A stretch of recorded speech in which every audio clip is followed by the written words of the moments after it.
Hey guys, welcome to this week's episode. I'm excited to jump in as we talk about how your income just might be the rate limiting step of your financial plan.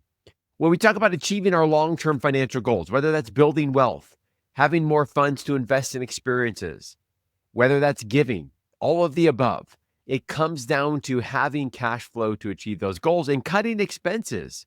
We've talked about that many times on this show before. It plays an important role, make no mistake.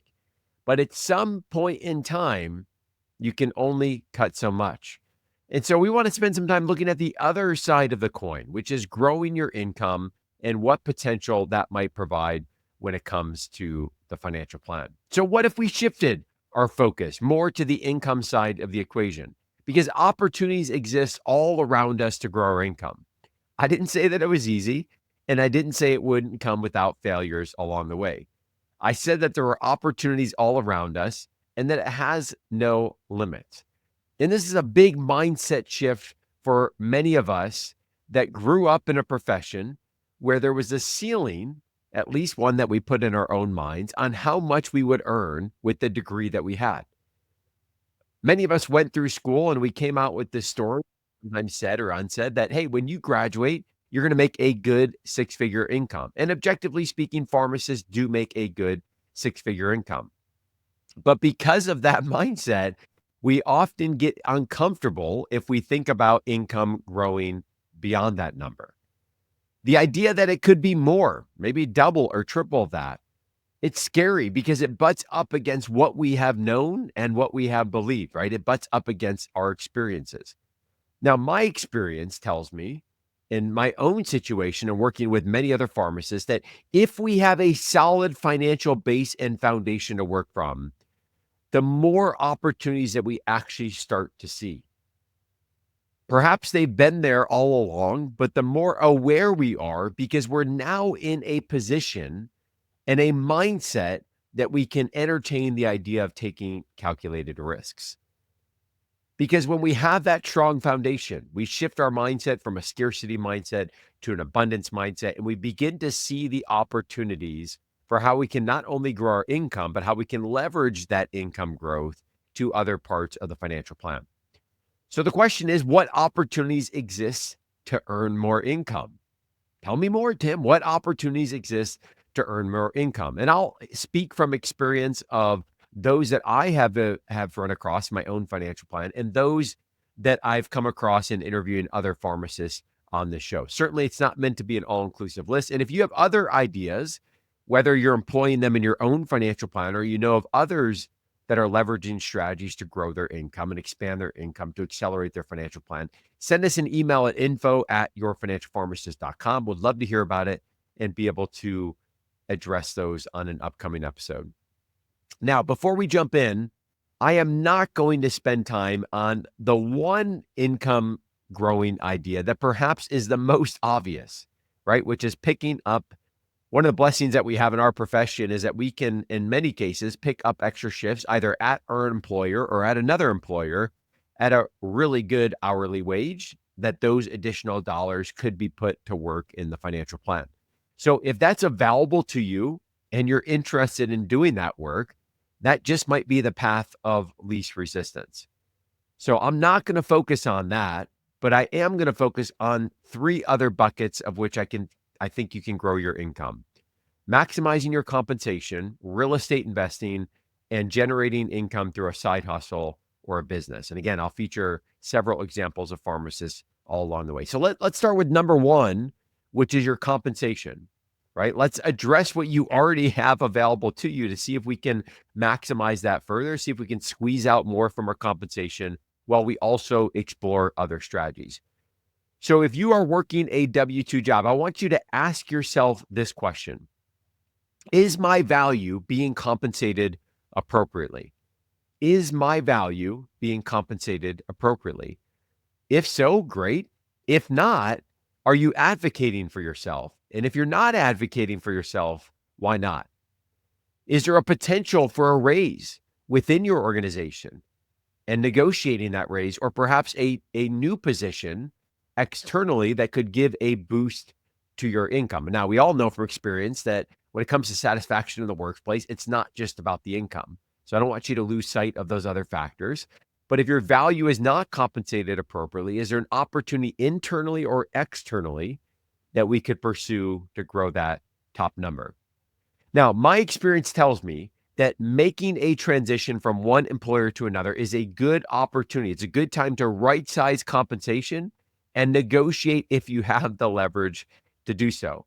Now, of course, if there's an opportunity within an organization and that is one that you already like working for that organization, we want to pursue that first. But if not, perhaps a transition can afford us an opportunity to grow our income. Let me give you an example. In 2018, I made the transition from an academic role at Northeast Ohio Medical University to one at Ohio State. And in addition to having my partner, Tim Baker, certified financial planner in my corner, who's an expert in negotiation, and he was able to coach me through that process. In addition to that resource, there was one thing in particular that allowed me to jump my compensation by more than $30,000 per year during the transition. And that one key ingredient that I believe is a really important ingredient when it comes to negotiation is that I had leverage. Now, that's not a bad word. That's not a greedy word. It's a fact when you look at the negotiation process. Do you have leverage or do you not have leverage? It's an important self-assessment. And the reason I had leverage is that I didn't have an urgency to make that move. And I applied for the position with a mindset that, hey, if it works out, great. If it doesn't, that's okay too. And that really led me to approach the interview with an abundance mindset. I was able to cast a bold vision for the position that I was interviewing for. And I was able to do that knowing that that vision was either going to be a home run or it was going to be a strikeout. And because I love the work that I was doing at Northeast Ohio Medical University, I liked my colleagues, I was afforded great opportunities there. I was curious about this new position, but it wasn't a must-have. And that leverage really helped me throughout the negotiation process. So back to the question, whether it's an internal negotiation or an external negotiation, is your value being compensated appropriately? Yes, ideally your income is outpacing inflation, but asking for a raise for inflation's sake isn't going to get you very far in the long term. Rather, we need to focus on value that you bring to the employer and ensuring that that value is fairly compensated. And the key word here in the negotiation is fair. If we're talking about value and fair compensation, we're now in an environment that allows for hopefully a successful negotiation. If you're curious to learn more about negotiation strategies, Tim Baker and I talked about this several times on the podcast, but most recently on episode 384, where we talked about beyond salary negotiation, looking at your value in the workplace. So make sure to check out that episode. That's area number one as we look at how we can potentially grow our income. And there we're talking about compensation. Area number two is real estate investing.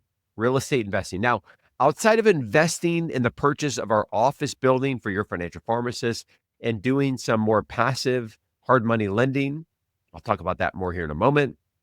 I don't necessarily consider myself to be a big real estate investor. It's an area that I value as a diversified part of the financial plan. It's one that I want to continue to grow as a part of our own financial plan, but I don't consider myself a big real estate investor or pro in this area.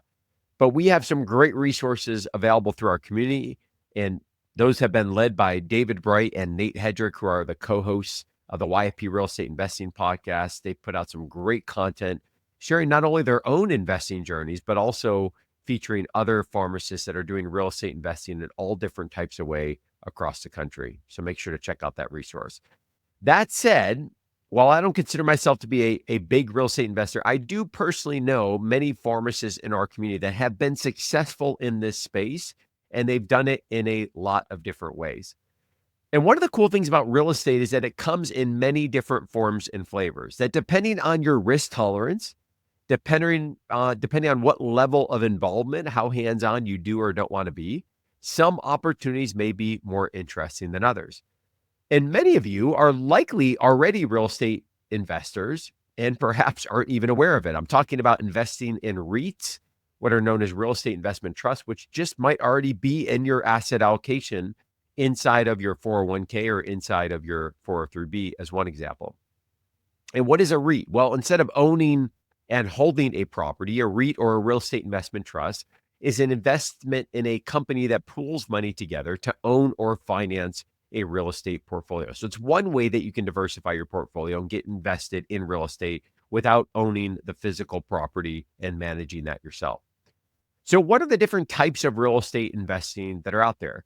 Probably what comes to mind for many people, what I consider kind of the traditional real estate investing approach is what I call a buy and hold. So you buy a property, perhaps it's undervalued, maybe you do a little bit of fix up for the property. Hopefully you have a long-term tenant. If not, you're dealing with vacancy and turnover and you're charging a monthly rent that's ideally positive cash flow and you have that for a long period of time. And you can replicate that process potentially over and over again. So that's a more traditional, a more active approach, depending on if you have a property manager, if you're doing it yourself, that would be a buy and hold. But there's lots of other ways. There's short and midterm rentals. So think Airbnb, right? There's fix and flips. Think HGTV, fixer upper. So these are properties where, again, a property that often might be undervalued, needs significant repair work. You buy it at that lower rate, you fix it up, and ideally you sell it for a profit. There's many other considerations to be thinking about there, but that's essentially the idea. There's things that are more passive, like syndications and hard money lending, where you're serving essentially as being the bank for other people that are doing real estate investing. There's commercial real estate investing. There's house hacking, where you're living in a property while renting out a portion of the property to one or more individuals. Heck, you could even buy a motel, Schitt's Creek style, and turn that into an investment property, similar to what Stuart and Elizabeth Only did as they shared on episode 46 of the YFP Real Estate Investing Podcast. We'll link to that episode in the show notes. So there's lots of different flavors of real estate investing, and it's certainly not for everyone, but it can provide some very tangible benefits, including rental income or cash flow, appreciation of that property over time where that equity could be leveraged. There's tax benefits. And certainly for those that are thinking potentially something like an early retirement, we can liquidate some of these properties as one avenue of creating some of that cash flow before we pull on other investment accounts that might be tied up to that 59 and a half age that we think about with things like a 401k or an IRA. Lots to think about there. Make sure you check out our real estate investment podcast shows if you're not already familiar with those. And I think you'll find those inspiring, informational, and just give you ideas of how real estate investing may or may not fit in with your financial plan. So that's number 2, as we look at 3 different categories of how you can potentially grow your income. The third one that I want to talk about is side hustle or business income. Now, these are very different, right? If someone owns a business and they operate a business and that's their full-time thing versus side hustle, when we think about traditionally you're working a full-time or part-time job in addition to doing the side hustle. But because many side hustles can become a business, I'm going to group these two things together. Now, I think it's important to note, right? There's risk in lots of the different things that we're talking about, more so with the business and the side hustle. But because side hustles and entrepreneurship have become all the rage over the last decade or so, and I'm all in for a good side hustle or business, but not all side hustles and not all businesses are a good return on time investment. And especially in the case of a business, yes, there is more upside than a traditional W-2, but there's also risk, and we have to assess what that risk is. And when it comes to growing your income through a side hustle or business, this could be pharmacy related, or as you'll see with a couple examples as I get towards the end, it might be not pharmacy related, especially if you have a creative outlet or hobby or skill that is independent of your role or skills as a pharmacist. So let's look at a few examples of pharmacists that have experience building a side hustle or a business. And I'm going to group these into different categories just to get the ideas flowing as you think about your own financial plan. The number one category in no particular order is medical writing. I see a lot of pharmacists that are interested in doing medical writing. Yes, you can be a contractor to do medical writing. So this could be a side hustle, or you could build and own your own medical writing business. So I think about individuals like Brittany Hoffman Eubanks, who we had on episode 126, that has her own medical writing business, Banner Medical. I think about Megan Freeland, who was on episode 259, where we talked about building her medical writing business. while she was also working full-time job. I think about Austin Ulrich, who was on the podcast, who talked about going on his own as an entrepreneur to build a medical writing business and how he's able to do that. I think about Warda Nawaz, who talked about in episode 280, how she was able to pivot to a writing career. Lots of cool examples of pharmacists that are dabbling in this from a side hustle as a contractor to building their own medical writing business. Another bucket I would consider here is clinical consulting, right? In days gone by, this would be performing things like medication therapy management services for a local pharmacy or independent pharmacy. In modern day, this would be doing things like virtual medication therapy management or comprehensive medication reviews through companies like Aspen RX Health. So there are opportunities to pick up extra hours, earn some additional income, applying skills that maybe you're using in your everyday job, or perhaps is tapping into a different part that you're not using every day in your work. There's opportunities in speaking. Lots of pharmacists I know that are getting paid for speaking. Now, this can be a grind when you think about the travel. If it's in-person speaking, sometimes the money may not be as good as it you want, depending on what type of speaking you're doing, what your audience is. I know several pharmacists that have made additional income, predominantly as a side hustle. This certainly could build into a career.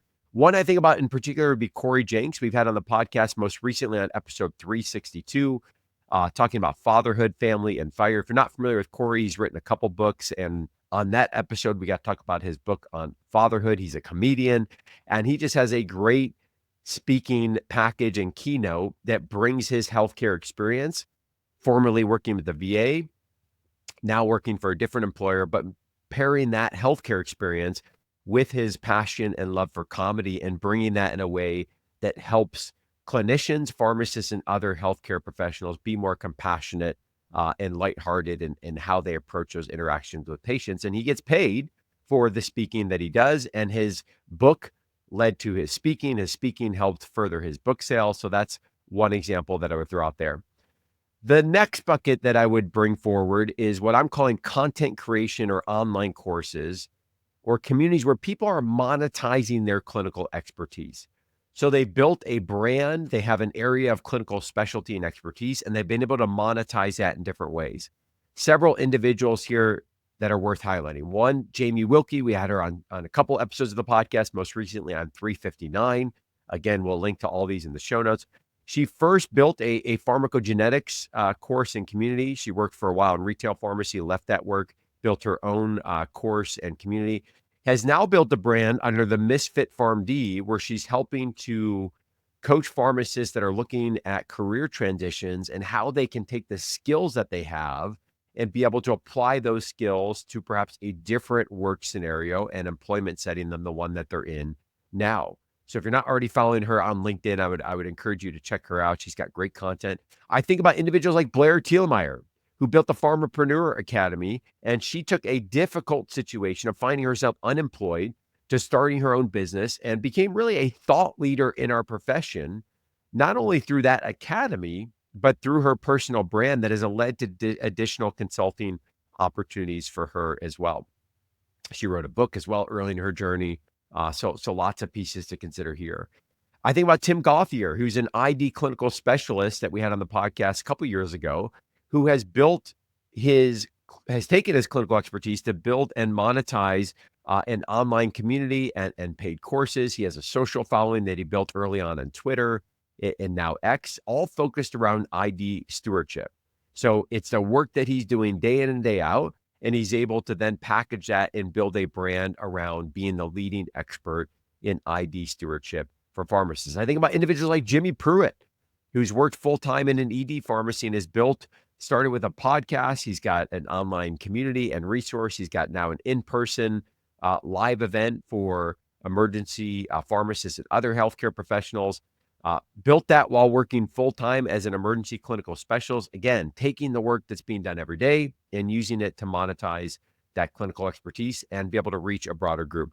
I also think about individuals like Kelly Karlstrom, the founder of Kelly C PharmD, who's a PGY2 trained oncology hemonc specialist that said, hey, why isn't this information more readily available outside of large academic medical centers and PGY2 trained programs and clinical specialists? And so she built an online community and resources where pharmacists all over the country could have access to that type of information to grow their clinical skills so they could better serve their practice sites and their patients. Lots of cool examples of pharmacists that are creating courses, communities, content, finding different ways to monetize their clinical expertise. Another bucket would be being an adjunct professor or teacher. I know several pharmacists that work full time, but then they adjunct teach at could be a college of pharmacy, could be a college of medicine, could be with a nursing program, could be with another healthcare profession that has a pharmacology course, could be in person, could be virtual, online courses, lots of different ways to get involved and to be able to, again, tap into a different area of your skills and earn some additional income. Another area would be an expert witness. In episode 112 of the podcast, a PhD trained pharmacist, Brent Rowland, shared his story about becoming a pharmacy expert witness for law firms, primarily focusing on marketing cases in addition to standard of care cases. And he was able to get this experience while he was in school with his professor asking for help on a big case. That's where he got started. And then he continued to receive casework from there. Many criminal and civil cases involve medications, involve toxicology, involve quality of care and negligence, all areas where pharmacists are positioned well to provide their expert opinion and potentially some expert witness and testimony. Another area would be consulting. Lots of pharmacists that are doing consulting. I think about individuals like Jill Pallier, who has a background in patient safety, who's built a specialty practice and has really paired those skills to be able to build a consulting business. I think about individuals like Brooke Griffin, who we had on episode 379 of the podcast, where she talked about her journey building the business, the Bold Idea Group, where she's a full-time academician at Midwestern and was able to build this coaching business while she was and continues to work full-time in academia. I think of another category, which would be software or app-based businesses. So Derek Borkowski, who built Pearls. If you're not already familiar with Pearls, I hope you'll check it out. Great drug information resource. When I was in pharmacy school, we had a very antiquated version of Micromedics and Lexicom. This is a much more user-friendly, modern version of those tools. I often joke with Derek, hey, I wish I had this tool and resource available to me when I was in pharmacy school and residency. And we had Derek on episode 243, where he talked about his non-traditional career path, going from a community pharmacy to becoming a software engineer and then ultimately building his business at Pearls. Other software app-based business, I think about Pharmasol and Natalie Park, a graduate of Ohio State, who built Pharmasol with her co-founder from MIT. And Pharmasol is a company that streamlines pharmacy communications with advanced AI and helps to automate calls and messages with patients, providers, and payers. Really cool example of someone that took their interest with AI and technology and paired it with their background in pharmacy. Another category I think about would be developing a physical product-based business. Now, this can come with high risk and high reward, right? There often is some higher equipment and costs to get started when you talk about a product-based business. But two in particular stand out for me, one that's pharmacy related, one non-pharmacy related. One would be Allison Brennan, who we had on episode 180 of the podcast, where we talked about her journey, where she used her pharmacy skills to start her skincare company called Imogene & Co. And she started the skincare company out of her house while she was working full-time and then eventually part-time as a hospital administrator. Eventually, she left that work to work full-time on the skincare business, now has her own team, has a warehouse, business is doing really well. Really cool example of a product-based business. The other one I think about here would be Prickly. Prickly is a cactus-based beverage company. And shout out to Quan Yang and his team and his co-founder Mo, who have built Prickly. We had Quan on episode 289 talking about how they built that, what was the vision behind it, why did they do it. Really cool example of a pharmacist that appeared on Shark Tank and was able to leverage their entrepreneurial interest to build a product in what is a very competitive market, right? The beverage industry. And last, but certainly not least, I think about some of the non-pharmacy entrepreneurs that are out there, or the side hustlers that are out there as well. Individuals like Landon Connor, who's a pharmacist who has a passion for photography and has built a successful photography business. I think about pharmacist Stephanie Roberts, who built an apothecary art business. I think about pharmacist Rosie Chun, who built a calligraphy artist business, successful business out in California that does a lot of events and high-end calligraphy work for celebrities and corporations. Again, several different ways. There is no one right way, right? The purpose of me sharing these was to give you some examples and hopefully spark some creativity and ideas of pharmacists that, yes, many of who have stayed in their pharmacy careers, but are also building some really cool things on the side, or eventually some of those were evolved into a business. Now, here's the kicker when it comes to earning additional income, whatever avenue that might be, whether it's growing our compensation, perhaps generating income through real estate investing, whether passive or active, or generating income through a side hustle or business. That extra income, while it's nice and we can apply it towards certain goal, that extra income itself is not where the real wealth building potential happens. Right? Let me give you an example. If you were to take an extra $10,000 that you earn and you apply it towards let's just say a student loan debt payment that's at 6%, and there's certainly a time and place for that. So don't mishear me on this. But in that instance, the value of that extra 10,000 is limited, although valuable, limited to paying down that debt by 10,000 and any of the interest that we would save that would have otherwise accumulated. But over time, as we're able to build a strong financial foundation, if we can turn that extra income into assets that will produce further income and hopefully do so at a rate that compounds over time, that's where we really start to see the money working for us. Real wealth building potential happens when you take income from these streams and have that money growing and working for you. So what does that look like? Again, lots of ways that you can do this. But for me, it has included turning extra income from different sources into more traditional compounding assets, right? Like equities inside of a 401k or 403b, IRA, HSA, taking that income and investing it as a hard money lender for others that are doing real estate investing, taking that extra income and purchasing a cash flowing, appreciating property, taking that income and building equity in another business, taking that income and investing in other businesses, and taking that income and growing an existing business, therefore increasing the value or the equity of that business over time. Those examples, I think, are really where you start to see the flywheel of how that income and taking off the ceiling of your income, how that income can be leveraged towards that longer term plan to building wealth. So as we wrap up, let me leave you with a few questions of reflection as you think about how to apply this in your own financial plan. Number one, do you believe that the income that you have and your potential of income for the most part is fixed? If so, why is that the case? Where does that mindset come from? I think it's really important to explore that.